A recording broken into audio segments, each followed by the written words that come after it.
First page நேயர்களுக்கு வணக்கம். எடப்பாடி பழனிசாமியினுடைய அரசியல் வேகம், அரசியல் கணக்கு என்ன?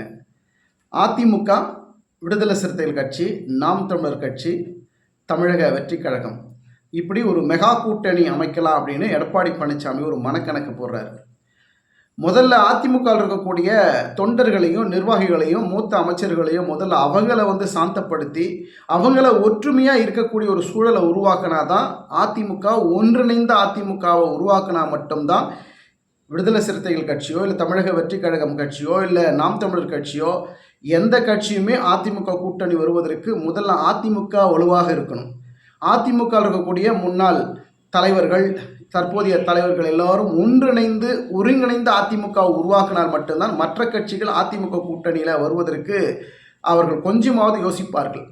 உங்களுடைய கருத்து, எடப்பாடி பழனிசாமியை நம்பக்கூடிய உண்மை தொண்டர்கள் அதிமுகவுக்கு தான் ஓட்டு போடுகிறார்களா, இல்லை எடப்பாடி பழனிசாமியை நம்பாமல் வேறு மாற்று கட்சிக்கு, அதாவது அதிமுக தொண்டராகவே இருப்பார்கள் ஆனால் மாற்று கட்சிக்கு ஓட்டு போடுகிறார்கள் அப்படிங்கிற ஒரு சூழலும் தற்போது இருக்கிறது. ஓ பன்னீர்செல்வத்தை நம்புகிற ஆதரவாளர்கள் ஓ பன்னீர்செல்வம் அதிமுகவுடைய தலைமை பண்பை ஏற்கணும், அவர் தான் ஒரே ஒரு மாஸ் லீடரு, அவர் சரியாக வழிநடத்தக்கூடிய ஒரே ஒரு தலைவர், அது ஓ பன்னீர்செல்வம் தான். அந்த தலைமை பண்பு, ஒருங்கிணைக்கிற பண்பு, எல்லாரையும் அரவணைக்கிற பண்பு ஓ பன்னீர்செல்வத்துக்கு இருக்குது. அப்படிப்பட்ட ஆதரவாளர்கள் ஓ பன்னீர்செல்வத்திற்கு யாரெல்லாம் உங்களுடைய வாக்கை செலுத்துவீர்கள்? எடப்பாடி பழனிசாமிக்கு எவ்வளவு ஆதரவு இருக்கிறது, ஓ பன்னீர்செல்வத்துக்கு எவ்வளவு ஆதரவு இருக்குதுன்னு உங்கள் கருத்துக்களை கமெண்ட் செக்ஷனில் பதிவு பண்ணுங்க.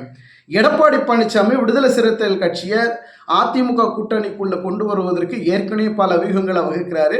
இன்னைக்கு போதாத ஒரு விஷயமாக விடுதலை சிறுத்தைகள் கட்சியினுடைய தலைவர் திருமாவளவன் அவர்கள் அதிமுகவுக்கு அவருடைய போதை மது ஒழிப்பு மாநாட்டுக்கு அதிமுகவுக்கு ஒரு அழைப்பு கொடுத்திருக்கிறார். இப்போ இது ஒரு பேசு பொருளாக தமிழ்நாட்டில் ஒரு ட்ரெண்டிங்காக போயிட்டு இருக்கு, ஒரு பரபரப்பான ஒரு பேசு பொருளாக இருக்கிறது. விடுதலை சிறுத்தைகள் கட்சி அதிமுகவை வளைத்ததற்கு என்ன காரணம்? கூட்டணி கணக்கா, இல்லை அதிமுகவில் கூட்டணி வைப்பதற்குத்தான் விடுதலை சிறுத்தைகள் கட்சி ஒரு அச்சாரம் போடுகிறது அப்படிங்கிற ஒரு டாக் தற்போது பரபரப்பாக போய்கிட்டு இருக்கு. எடப்பாடி பழனிசாமி இந்த நேரத்தை சரியாக பயன்படுத்தி விடுதலை சிறுத்தைகள் கட்சியை தன் பக்கம் தக்க வைப்பதற்கு எடப்பாடி பழனிசாமி எதுக்கு வேணாலும் துணிவாருங்க, எவ்வளோ உனக்கீழே இறங்கி வருவார் அப்படிங்கிற ஒரு விஷயம் போய்கிட்டு இருக்கு. முதல்ல அதிமுக இருக்கக்கூடிய தொண்டர்களையும் நிர்வாகிகளையும் மூத்த தலைவர்களையும் அரவணைத்து செல்லக்கூடிய ஒரு தலைமை பண்புக்கு இருந்தால் தான் விடுதலை சிறுத்தைகள் கட்சி கூட அதிமுக கூட்டணி வருவதற்கு ஒரு கொஞ்சமாவது யோசனை பண்ணுவாங்க. அப்படி இல்லை என்றால் அதிமுக வலுவான கட்சியாக உருவாகவில்லை. தற்போது இருக்கக்கூடிய சூழலில் வலுவிழந்த கட்சியாக ஓட்டு வங்கி சரிந்த நிலையில் இருக்கக்கூடிய இந்த சூழலில் மற்ற கட்சிகள் அதிமுகவுடன் கூட்டணி வைப்பதற்கு கொஞ்சம் யோசிப்பார்கள், கொஞ்சம் இல்லை நிறையவே யோசிப்பார்கள்.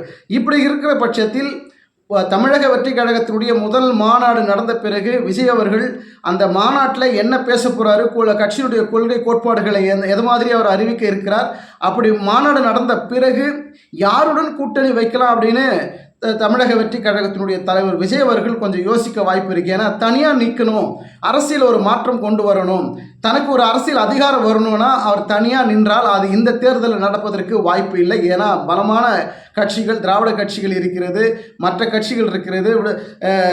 நாம் தமிழர் கட்சி 8.24% ஓட்டு வங்கியை வச்சுக்கிட்டு இருக்கிறாங்க. இப்படி பல பிரிவுகளில் பல கட்சிகள் அவரவர்களுக்கு உரித்தான வாக்கு வங்கியை தக்க வச்சிட்டு இருக்கிற இந்த சூழலில் விஜய் அவர்கள் தனித்து நின்று போட்டியிட்டால் அவருக்கு போதுமான வாக்கு கிடைக்குமா? விஜய் முதல் மாநாடு முடிந்த பிறகு 2026 சட்டமன்ற தேர்தலில் வாக்கு சதவீதத்தில் அவருடைய கணக்குப்படி பார்த்தா 10.5% ஓட்டு வங்கி அவர் தமிழக வெற்றி கழகத்துக்கு கிடைக்கும் என்று ஒரு கருத்து கணிப்பு இருக்கிறது.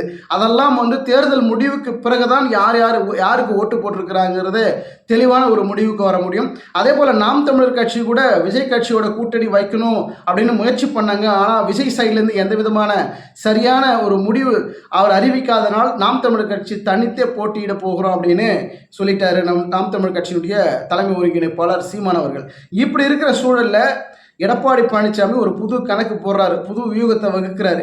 எப்படியாவது நாம் தமிழர் கட்சியை கொண்டு வரணும், விஜய் கட்சியை உள்ளே கொண்டு வரணும், விடுதலை சிறுத்தைகள் கட்சியை உள்ளே கொண்டு வரணும், காங்கிரஸை உள்ளே கொண்டு வரணும், பல வியூகங்களை போடுறாரு. எடப்பாடி பழனிசாமியினுடைய கணக்கு பலிக்குமா அப்படின்னு பார்த்தா அதெல்லாம் வேலைக்கு ஆகாதுங்க. டிடிவி தினகரன் சொல்கிறார், எடப்பாடி பழனிசாமி நம்பிக்கை துரோகிங்க, அதிமுகவை அழிச்சிட்டு தான் வெளியே வருவார், அவர் அது ஒரு மூடு விழா வந்து, அதாவது திரைக்கதை வசனத்தெல்லாம் எழுதிட்டு கடைசியாக இந்த கட்சி க்ளோஸ் அப்படின்னு எழுதித்தாங்க, முடிவுரை எழுதித்தாங்க வருவார் எடப்பாடி பழனிசாமி அப்படிங்கிற ஒரு விமர்சனத்தை அமமுக கட்சியினுடைய பொதுச் செயலாளர் டிடிவி தினகரன் அவர்கள் முன்வைக்கிறார்.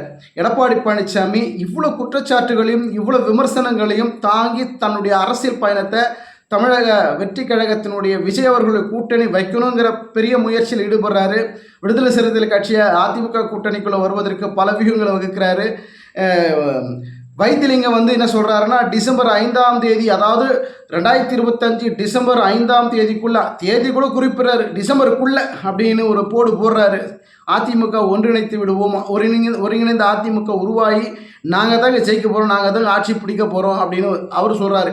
இப்படி பன்னீர்செல்வத்தை சசிகலாவை இணைக்காமல் ஒரு காலமும் அதிமுக வெற்றி பெற வாய்ப்பு இல்லை அப்படின்னு அதிமுக வட்டாரத்தில் விசாரிக்கிற போது சொல்கிறாங்க. அதிமுகனுடைய உண்மை தொண்டர்களும் நிர்வாகிகளும் பெரிய சலசலப்புக்குள்ளே மனவேதனைக்குள்ளே இருக்கிறாங்க. எடப்பாடி பழனிசாமி இது சரியான வழியில் அவர் அரசியலை கொண்டு போகாவிட்டால் அதிமுகவிற்கு மிகப்பெரிய மோசமான சரிவை ஏற்படுத்தும் அப்படிங்கிற ஒரு மிகப்பெரிய சோகமான வருத்தமான விஷயம்தான் அதிமுக தொண்டர்கள் மத்தியில் போய்கிட்டு இருக்கு.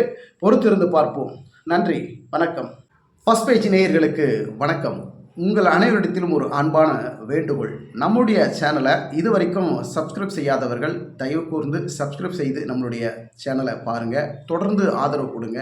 உங்களுடைய ஆதரவு எங்களுக்கு பலம்.